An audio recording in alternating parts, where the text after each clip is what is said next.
Many. Daniel had his own vision of the future. It was nightmare. He saw 4 terrible beasts rising up out of the sea. The first, the winged lion of Babylon. The second, a bear, symbolizing the Persian Empire. The third, a leopard, symbolizing Alexander the Great and his empire.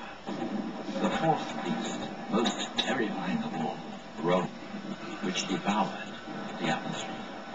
It had large iron teeth. It crushed and devoured its victims. It had 10 horns. The prophet goes on to say that only after this Roman superpower is destroyed will Christ return to earth and establish a kingdom that will not pass away. But the idea of imperial Rome never really died. The ghosts of the Caesars have always loomed behind European leadership. In the 8th century, Charlemagne was crowned Holy Roman Emperor. The Holy Roman Empire reached its zenith during the Renaissance under Charles V. Napoleon so craved Roman imperial power that he crowned himself emperor. Rome reached well into the 20th century with a Tsar Nicholas and a Kaiser Wilhelm. The titles Tsar and Kaiser mean Caesar. Benito Mussolini strutted through his 21-year dictatorship of Italy as a Caesar. With wild enthusiasm, the people hailed him, Il Duce, Duce, meaning our leader, our leader. He restored the old Roman name for the Mediterranean, Mare Nostrum, our sea. The emblem of his iron-fisted rule was the fasces, a bound bundle of rods displayed in ancient Rome as a symbol of authority. While he ruled, he was pompous proof that even in the 20th century, the notion of imperial Rome is far from dead.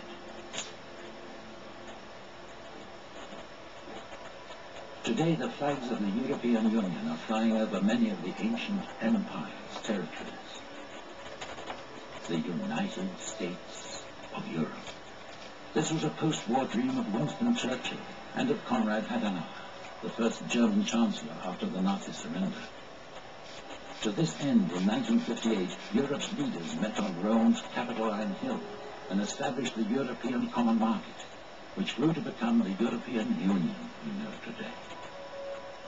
If the EU is indeed the coalition of 10 nations, foreseen by the prophet Daniel, it will become a political superpower. Industrially, it will be one of the most productive powers on earth. It will support a huge multinational army with the most sophisticated weapons. And, says the prophet, it will enforce one credo, one religious yoke on all within its sphere. Who will be the master of this political powerhouse, this economic giant, this military colossus?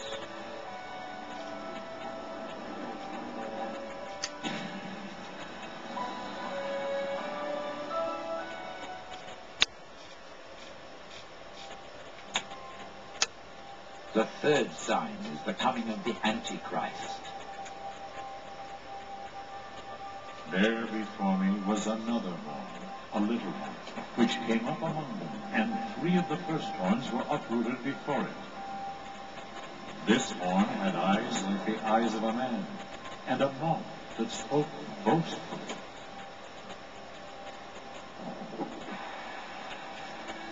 The prophet Daniel foresaw the rise of a dictator of a 10-nation confederation headquartered in Rome. He will set himself up against Christ in the last days before the second coming. He foresaw a man who uproots all who oppose him in his rise to absolute power. His eyes, the eyes of a man, show a keen intelligence, and his mouth that spoke boastfully foretells of a speaker of great authority, a charismatic orator who mesmerizes masses of followers. To him the people surrender all, their will, their loyalty, their love, their freedom, their very souls. They are convinced He is a savior. In a world bleeding from wars, he promises peace. In a world reeling from terrorism, he establishes order. He stabilizes shaky economies.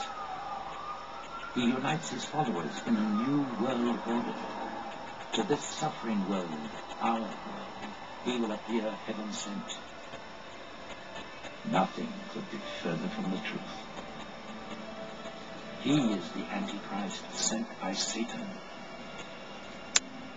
a stern-faced king, a master of intrigue, who will succeed in whatever he does. If prophecy rings true, it is possible that the Antichrist is already among us. And there is every reason to believe that he will be a European. You or I may have brushed past him on the city street, or sat next to him on an airliner,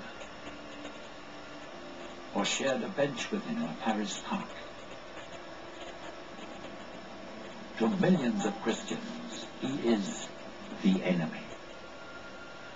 In his struggle to power, he will stack up more and more popular support. And why not? To the secularized multitudes of the West who are weary of endless overlapping wars, of tribal rivalries and slaughter, weary of ethnic cleansings, of the plague of narcotics, of rampant terrorism, weary of the seeming purposelessness of life. A latchkey generation of youth will fix on him for an ideal, for discipline, longing to be told what to live for and what to die for. Believers are certain that he will achieve absolute power over every man, woman, and child within the 10-nation confederation, from cradle to grave. He will determine who shall be born and who shall be aborted, who shall be educated and who simply shall be cannon fodder. For his ballyhooed peace platform will one day become a springboard into war. He will determine who among the aged should be done away with after outliving their usefulness. And he will tolerate no dissension, no debate. To grasp the appeal and the awesome power of the Antichrist, we can reach back into the past, to the blighted first half of the 20th century. Adolf Hitler offers a realistic insight into what we can expect from the Antichrist. Indeed, when Hitler was in power, there were those who believed that he truly was the Antichrist. This is understandable from a study of Hitler's face. It is obviously that of the stern-faced king foreseen by the prophet Daniel. Hitler was certainly a master of intrigue, and the eyes, cunning, keenly intelligent. As for Daniel's foreseeing a dictator with a mouth that spoke boastfully, Hitler was a spellbinder. Through a series of calculated street brawls and his own hypnotic oratory, Hitler became Germany's supreme leader. He claimed he wanted only to restore Germany's rightful place among the nations of the world, peacefully. A peace candidate. Christians believe this is how the Antichrist will present himself in his rise to power. By incorporating Europe into his Third Reich, Hitler was master of nearly all of the Roman Empire's most important European colonies. It seemed only a matter of moving his capital from Berlin to Rome itself. But Britannia, Britain, held out and fought him off. As World War II turned against him, it seemed less likely that Hitler was the Antichrist.